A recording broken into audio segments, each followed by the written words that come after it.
Assalamualaikum warahmatullahi wabarakatuh. Alhamdulillahi rabbil alamin wassalatu wassalamu ala sayyidil mursalin Muhammadin ibni Abdullah wa ala alihi wa sahbihi ajma'in. Asyhadu an la ilaha illallah wahdahu la syarika lah wa asyhadu anna Muhammadan abduhu wa rasuluh. Bapak Ibu jamaah yang berbahagia, senantiasa kita bersyukur kehadirat Allah atas berbagai nikmat yang Allah curahkan kepada kita. Di antaranya nikmat kita bisa melaksanakan kewajiban kita, sholat maghrib berjamaah dan hadir dalam majlis yang penuh barakah ini. Serta kenikmatan lain berupa kesehatan, kekuatan fisik kita, kekuatan akal kita. Sehingga di sampai usia kita ini Allah masih kuatkan langkah kaki kita. Allah masih kuatkan gerak tangan kita, pandangan mata kita, pendengaran kita, dan berbagai nikmatan dari anggota tubuh kita. Sehingga dengan sempurnanya nikmat Allah ini, Allah mudahkan kita melakukan berbagai kebaikan, berbagai peribadatan dalam rangka berbekal menuju ke kehidupan yang abadi di akhirat nanti. Semoga seluruh ibadah kita, seluruh kebajikan kita diterima oleh Allah Subhanahu wa taala. Kemudian berjumpa kembali Bapak Ibu di dalam kajian kitab Sahih Al-Adab Al-Islamiyah. Pada kesempatan yang lalu telah kita bahas bersama hadis-hadis yang terkait dengan adab berpakaian. Dengan harapan hadis-hadis ini merubah perilaku kita yang mungkin belum begitu baik dalam berpakaian menjadi lebih sempurna lagi dalam menutup aurat kita dan dalam mentaati adab berpakaian sebagaimana yang diajarkan oleh Rasulullah sallallahu alaihi wasallam. Berulang kita sampaikan bahwa kemaksiatan terkadang seringnya lahir dari seseorang yang tidak melakukan atau tidak mengenakan pakaian secara syar'i, sehingga segala sesuatu yang menjadi asbab atau faktor terwujudnya suatu kemaksiatan hendaknya kita amputasi dari sejak awal, sehingga seseorang dia berjalan di muka bumi ini dalam keadaan senantiasa menebarkan kebaikan, bukan sebaliknya menebarkan kemaksiatan. Terkait dengan berpakaian, ya, adab yang akan kita bahas pada malam hari ini adalah adab berjalan. Ya, dalam agama ini Masya Allah ya, begitu sempurnanya agama ini, bahkan dengan berjalan saja kita bisa mendapatkan kebaikan-kebaikan atau pahala-pahala dari Allah Subhanahu wa taala ketika kita menetapi adab-adab yang diajarkan oleh Rasulullah sallallahu alaihi wasallam. Yang pertama, adab dalam berjalan adalah adamul iltifat. Tidak, mungkin ini belum pernah kita dengar ya. Tidak banyak tolah-toleh. Rakakean noleh. Hadis riwayat Bukhari dari Abu Hurairah radhiyallahu anhu, beliau berkata, aku mengikuti Nabi sallallahu alaihi wasallam dan beliau keluar untuk buang hajat, untuk suatu hajat. Maka beliau berjalan tidak menoleh. Dan aku mendekati beliau. Kemudian beliau berkata, carikan untukku batu-batu sehingga bisa aku gunakan untuk membersihkan kotoran. Artinya beliau mau buang hajatnya. Kemudian jangan berikan kepadaku tulang dan kotoran. artinya kotoran hewan. Maka kemudian Abu Hurairah ini, beliau berkata, maka aku berikan kepada beliau batu-batu di ujung pakaianku, atau aku gunakan ujung pakaianku, dan kemudian aku letakkan di samping beliau. Kemudian aku berpaling dari beliau. Artinya ketika beliau mau buang hajat, Abu Hurairah kemudian berpaling. Artinya mengalihkan pandangan, tidak melihat aurat beliau.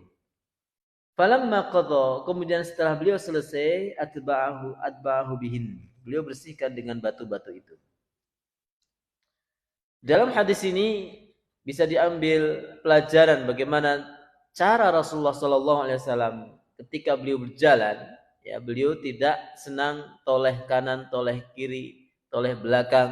Ya, tapi beliau berjalan dengan tenang, dan ini adalah bentuk jalan yang penuh dengan ketawaduan.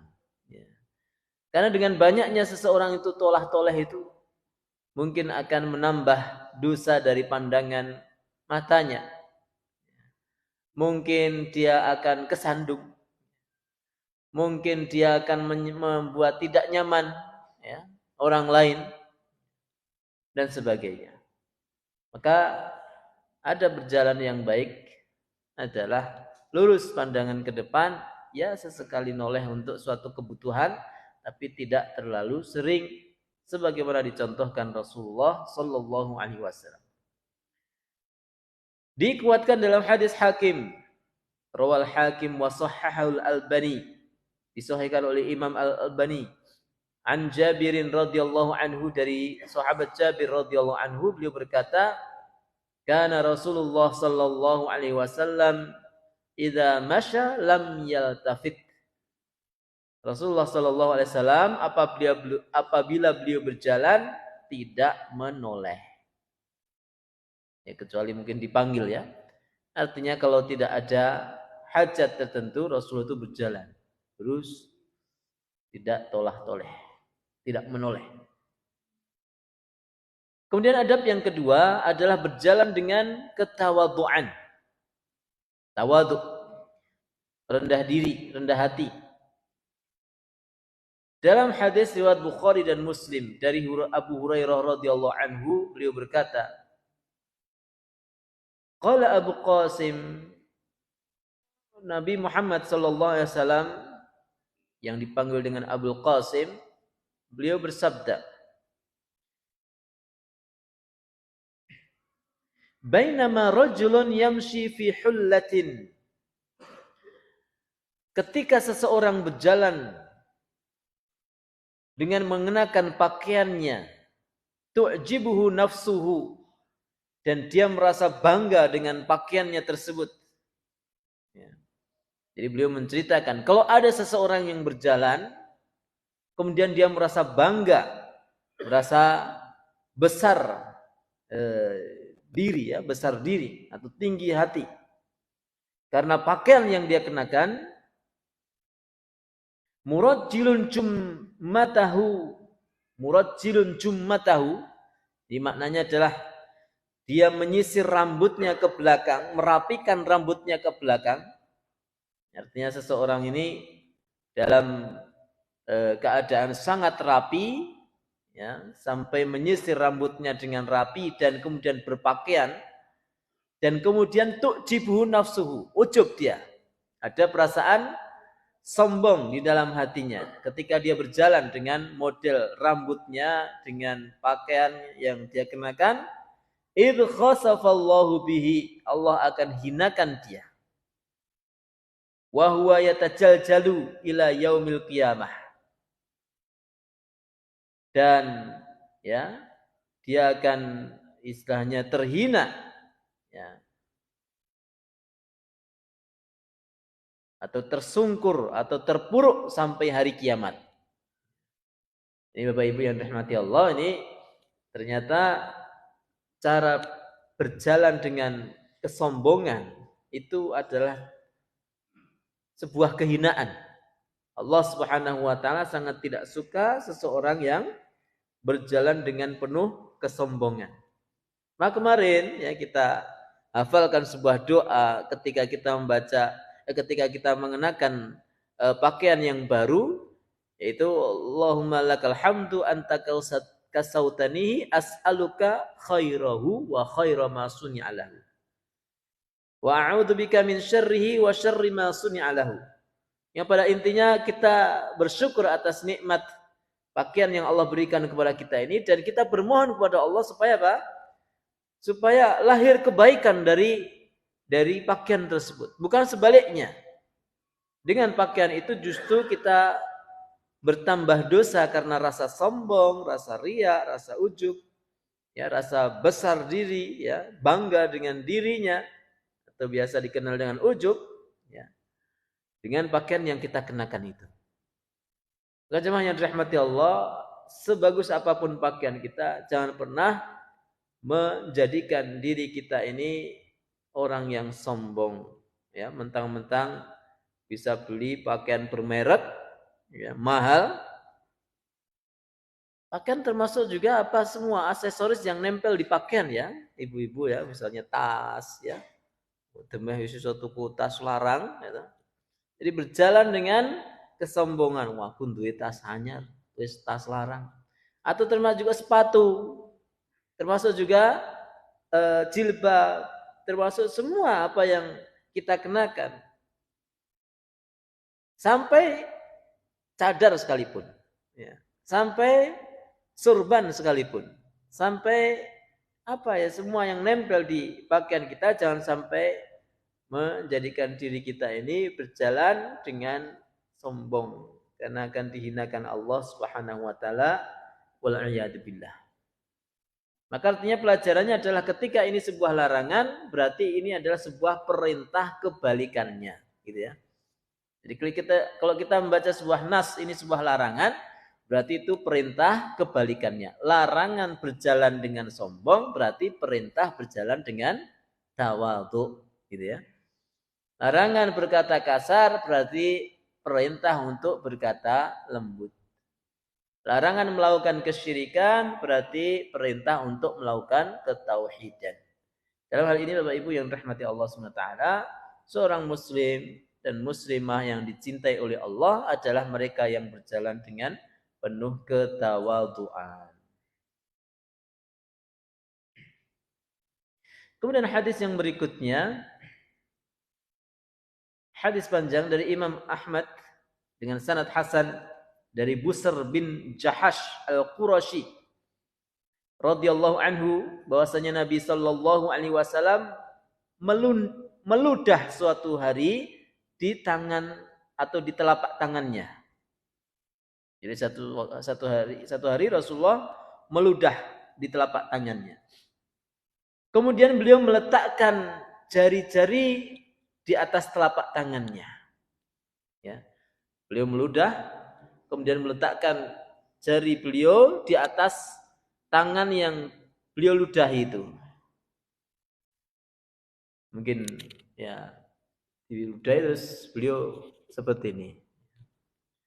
Qala Allah, kemudian summa qala, kemudian beliau berkata atau beliau bersabda, qala Allah, Allah berfirman.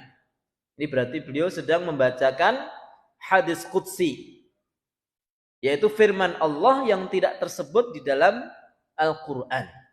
Itu namanya hadis qudsi. Ya, perbedaannya adalah kalau firman Allah yang tersebut dalam Al-Quran, maka setiap huruf yang kita baca maka melahirkan 10 kebaikan. Tahu maknanya atau tidak, berpahala. Tapi kalau firman Allah yang tersebut di dalam hadis, maka tidak berpahala jika kita sekedar membacanya, kecuali pahala thalabul ilmi, atau mencari ilmu, dan akan berpahala jika kita amalkan. Ini perbedaannya. Tapi semuanya wahyu dari Allah. Rasulullah di sini membacakan sebuah hadis qudsi, hadis yang berupa firman-Nya Allah yang tidak tersebut di dalam Al-Quran. Qala Allah, Allah berfirman, Ibnu Adam, hai anak turunnya Adam, anna tu'jizuni, kenapa engkau menganggapku lemah? Wa qad khalaqtuka, min misli hadhihi, padahal telah aku ciptakan engkau dari seperti ini. Seperti ini maksudnya apa? Seperti ludahan, air ludah ini. Kalau Allah maksudnya mungkin wallahu alam maksudnya adalah air mani. Hatta idza sawaituka, hingga apabila aku telah menyempurnakanmu, wa adaltuka, dan telah aku tegakkan kamu. Artinya tegak ini kita menjadi dari sebuah air yang hina. Allah sempurnakan ciptaan kita, kemudian bisa membuat kita ini kuat berdiri. Dan sempurnanya manusia ini salah satu yang dikatakan oleh para ulama, sempurnanya manusia itu bisa berdiri tegak. Ini bandingkan dengan ciptaan Allah yang lain, tidak ada yang bisa berdiri tegak seperti berdirinya manusia. Ini maksud dari wa'adaltuka, dan aku tegakkan engkau. Segemuk-gemuknya seseorang, dia bisa berdiri tegak. Sak kuru-kurune wedhus, sekurus-kurusnya kambing, tidak bisa dia berdiri tegak. Ini salah satu tafsir manusia itu adalah makhluk yang sempurna. Dia bisa menopang 100 kilo, antar sing 100 kilo Pak. Dengan kakinya yang kecil yang hanya berapa kilo saja. Sing lemu mboten sah guyung-guyung. Bagaimana ini luar biasanya ciptaan Allah. Di sini Allah mengatakan, "Hai manusia, telah aku ciptakan kalian dari seperti ini." Seperti maksudnya seperti air yang hina ini, seperti air ludah ini, air mani maksudnya. Kemudian aku sempurnakan engkau. Aku tegakkan engkau. Aku tegakkan engkau. Masyaita baina burdain. Tapi engkau kemudian di sini dikatakan berjalan, tapi engkau berjalan antara sarung dan selendang. Maksudnya di sini sarung dan pakaiannya. Walil ardi minka wa idun. Sementara di sini digambarkan engkau berjalan penuh dengan kesombongan. Fajama'ta wa mana'ta. Kemudian engkau mengumpulkan harta. Wa mana'ta, dan engkau tidak mau memberi harta kepada orang lain, artinya pelit. Sampai hatta idza balagat at-taraqi, sampai ketika engkau sampai kepada apa ini, tulang. Kalau maksudnya mungkin maksudnya ini adalah meninggal dunia ya. Saya kok ini hadis ini malah kelewatan saya baca ini sebentar Ibu.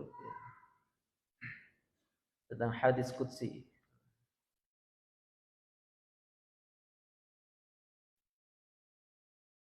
Baik Bapak Ibu, ini saya lompati dulu hadis ini karena saya ragu-ragu ada satu kata yang saya ragu-ragu terjemahannya ini.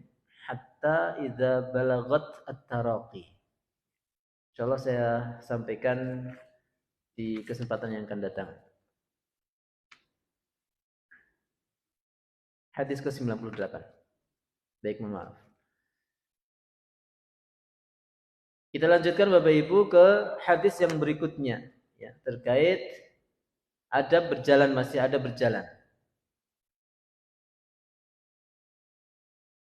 Imam Bukhari ya, di dalam sahihnya, rawal Bukhari fi sahihi an Abi Hurairah radhiyallahu anhu, dari Abu Hurairah radhiyallahu anhu, anin Nabi sallallahu alaihi wasallam qala, dari Nabi sallallahu alaihi wasallam beliau bersabda, yusallimus saghiru 'alal kabiri wal maru 'alal qa'idi wal qalilu 'alal katsiri. Anak kecil hendaknya mengucapkan salam lebih dahulu kepada orang yang lebih tua, orang yang berjalan lebih dulu mengucapkan salam kepada orang yang duduk, dan orang yang dan orang yang sedikit jumlahnya maka mengucapkan salam kepada yang lebih banyak atau yang banyak. Jadi adab yang berikutnya ini adalah siapa orang yang paling berhak pertama mengucapkan salam atau yang paling utama mengucapkan salam. Disebutkan di sini adalah anak kecil ketika bertemu dengan orang dewasa itu seyogyanya, ya, artinya bukan wajib, ya, seyogyanya anak kecil ini mengucapkan salam terlebih dahulu kepada orang yang lebih dewasa atau orang yang lebih tua. Tapi tidak terlarang, ya, ketika ada orang tua mau mengucapkan salam kepada yang lebih muda. Ya, jadi Bapak Ibu, karena Rasulullah kadangkala juga beliau mengucapkan salam terlebih dahulu kepada anak-anak, ya, yang sedang bermain. Tapi di sini disebutkan sebagai adab, ya, misalnya kita bertemu dengan seseorang yang lebih tua, jangan beri kesempatan atau jangan sampai kita telat mengucapkan salam kepada mereka sebagai adab kita kepada mereka. Demikian juga orang yang berjalan, ya, hendaknya mengucapkan salam kepada orang yang duduk, orang yang jumlahnya sedikit kepada orang yang lebih banyak atau orang yang banyak. Dalam riwayat Bukhari, Rasulullah sallallahu alaihi wasallam bersabda juga, yusallimur raqibu 'alal mashi wal mashi 'alal qa'idi wal qalilu 'alal katsir. Orang yang berkendara hendaknya mengucapkan salam kepada orang yang berjalan kaki, dan orang yang berjalan kaki hendaknya mengucapkan salam kepada orang yang duduk, dan yang sedikit kepada yang banyak.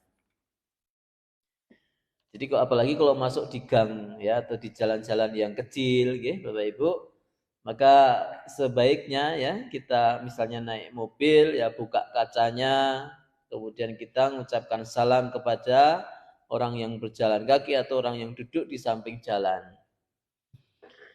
Tapi kalau di jalan gimana, ya? Kalau di jalan raya ya mungkin, ya, tidak harus. Jadi ini adab, ya Bapak Ibu, artinya ya kita bisa mengkondisikan bagaimana kondisi kita di jalan. Saya terus terang kalau misalnya di jalan tol atau mungkin di jalan yang besar gitu, ya nggak buka kaca, ya, khawatir, ya, gimana nanti kalau ada apa-apa, ya. Jadi ini mungkin berlaku bagi misalnya jalan yang sempit, kemudian di situ kita masuk di suatu perkampungan, ya, dan sebagainya. Meskipun tidak masalah, ya, ketika Bapak Ibu misalnya naik kendaraan di jalan raya mau buka kaca, ucapkan salam kepada orang yang naik motor, ya, baik-baik aja. Paling didengareke atau mungkin apa? Ya, mungkin orang malah bertanya-tanya, ya, ngopo Mas ki kok ndadak salam barang, kenal lo piye gitu. Kenal sedulur Islam, ya. Dan seterusnya. Kemudian orang yang sedikit mengucapkan salam kepada orang yang banyak. Ya, artinya kalau misalnya kita 2 orang ketemu 3 orang, atau kita sendirian ketemu 2 orang 3 orang, maka yang paling utama mengucapkan salam adalah kita, ya, yang sedikit. Makanya saya di depan mengucapkan salam ke jenengan. Ya, assalamualaikum tadi, ya. Artinya ini memang sebuah adab, ya, orang yang sedikit hendaknya mengucapkan salam. Nah, yang menjawab siapa? Sebenarnya ini adalah fardu kifayah. Ya, artinya tidak semua harus menjawab. Saya tidak setuju beberapa penceramah itu assalamualaikum warahmatullahi wabarakatuh. Assalamualaikum. Kurang semangat. Assalam. Tidak ada itu, tidak ada sunnahnya, tidak ada seperti itu. Ya. Orang mengucapkan salam lirih pun nggak masalah, nggak perlu memaksa hadirin untuk menjawab salam dengan keras. Yang jawab salam setengah pun nggak masalah, nggak harus semuanya. Atau menjawab salamnya hanya di batin pun nggak masalah.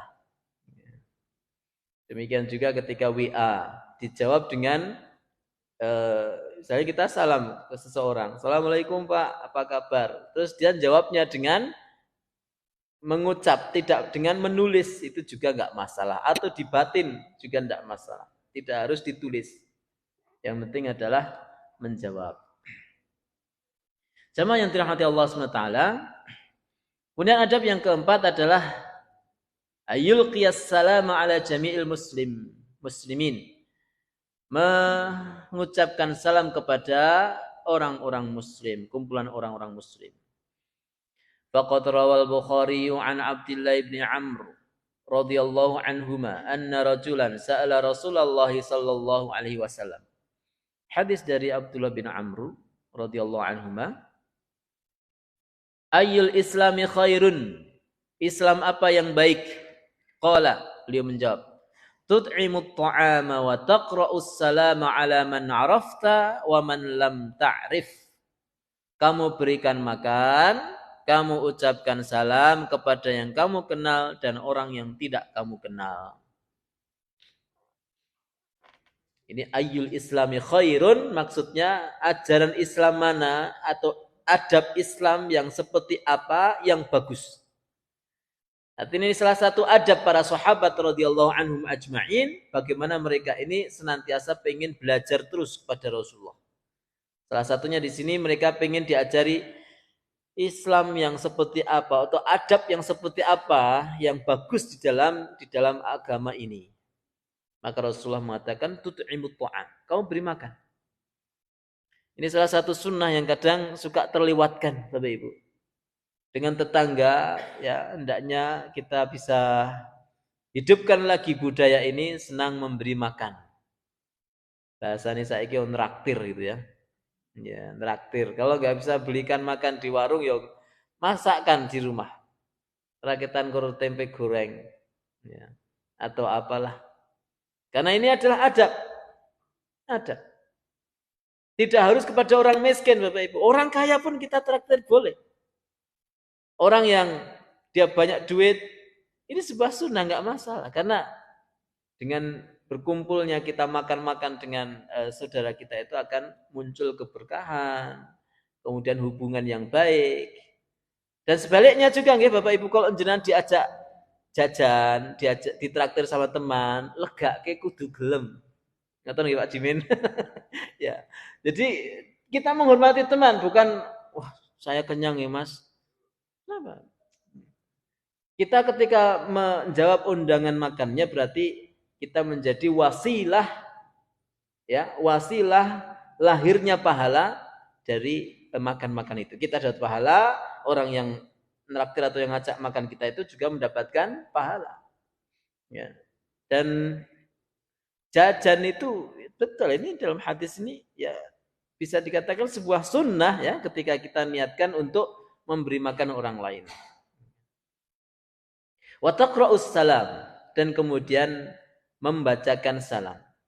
Tentang masalah makanan ya kembali Bapak Ibu, ini bukan hal yang sepele. Bagaimana digambarkan atau diceritakan Nabi Adam alaihissalam, ya beliau celaka juga atau beliau melanggar ya, larangan Allah SWT juga dengan cara memakan. Ya. Artinya bahwa makan itu bukan sesuatu yang sepele di dalam agama kita ini. Ini sesuatu yang kadang-kala menjadi penting, akan lahir banyak kebaikan-kebaikan juga. Dari masalah memberi makan orang miskin, memberi makan orang puasa, kemudian bahkan kafarat di dalam agama ini banyak juga dengan cara memberi makan, misalnya kafarat pelanggaran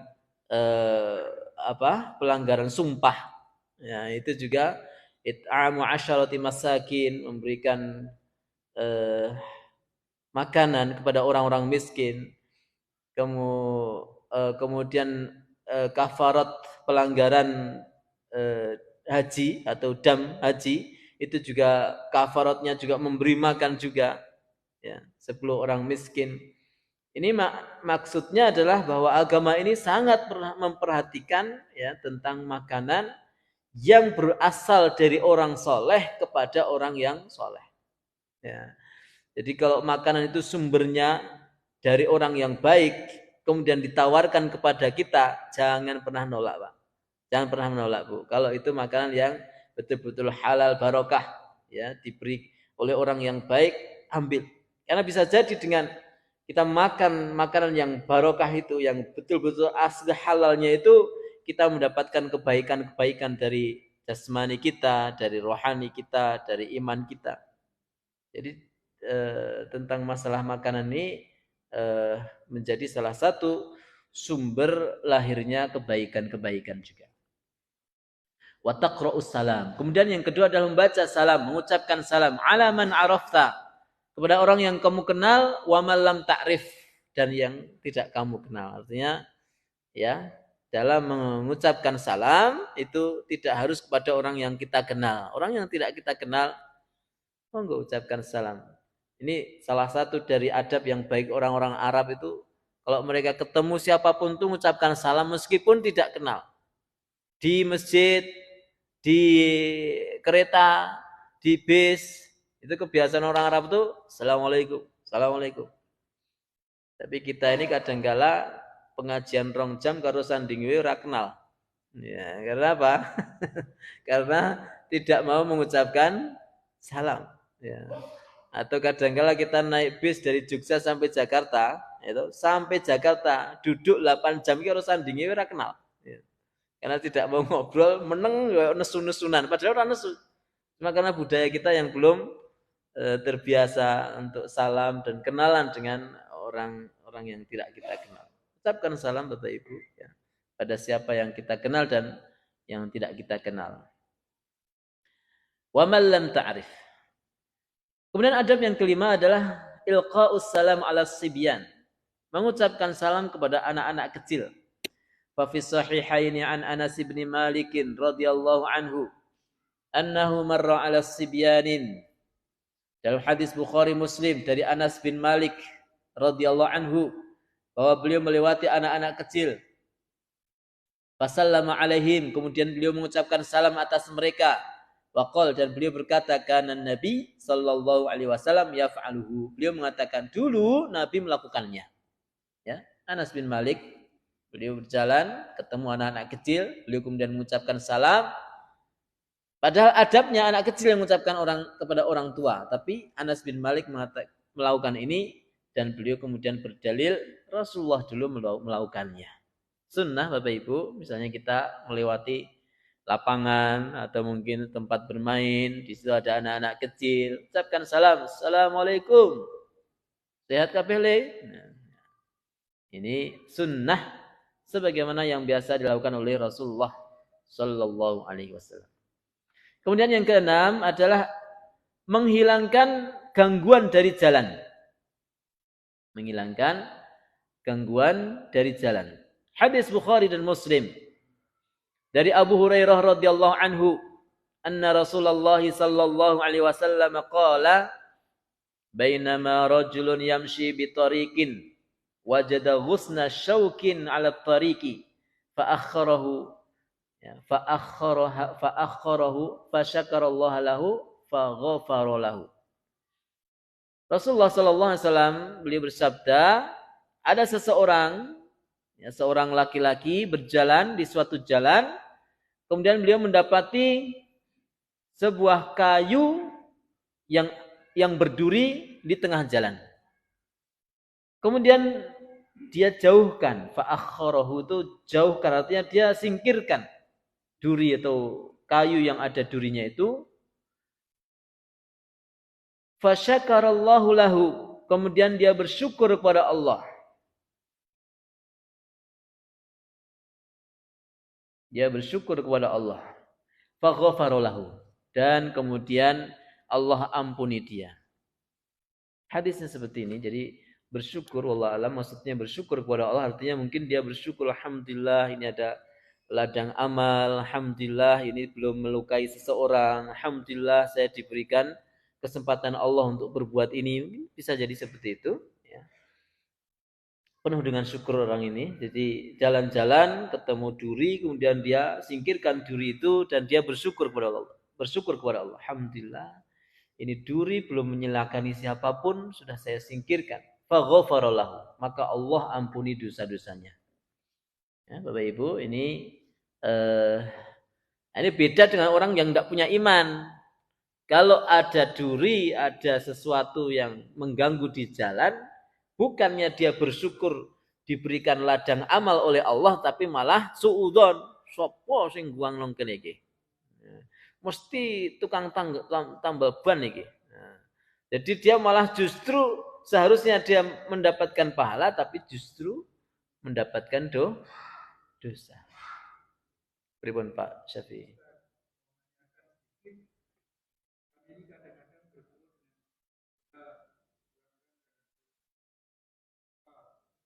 Nggih. Nggih.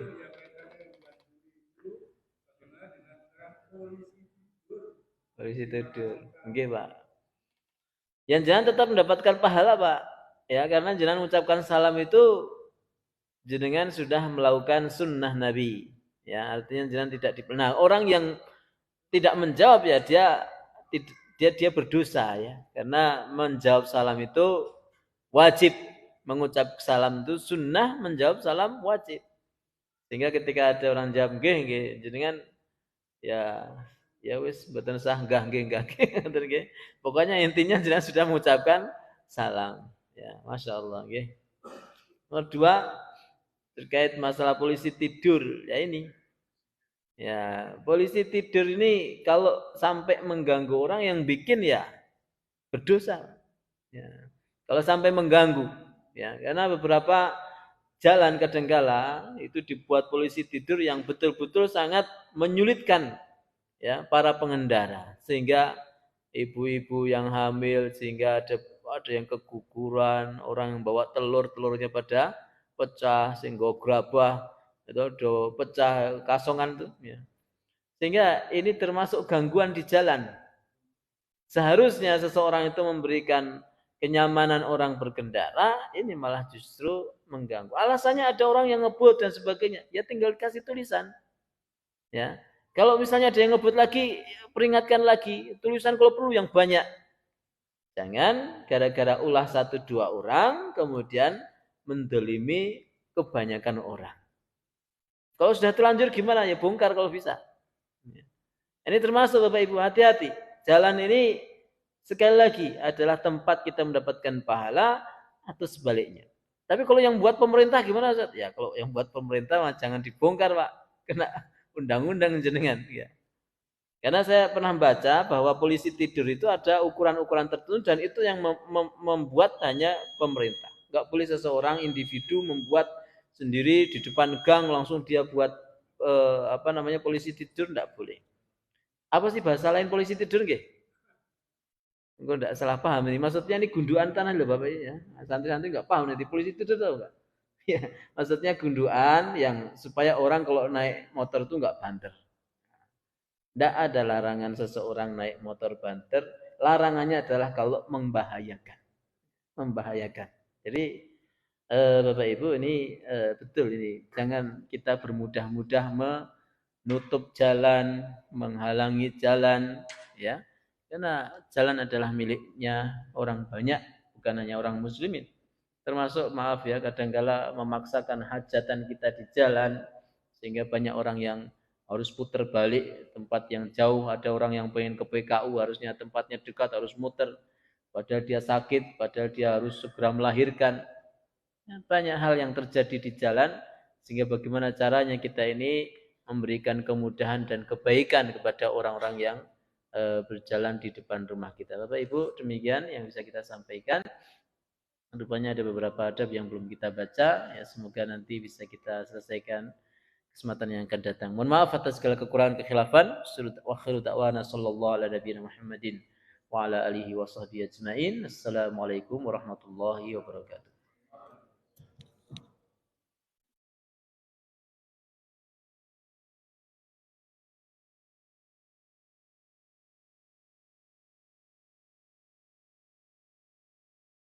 الله أكبر الله أكبر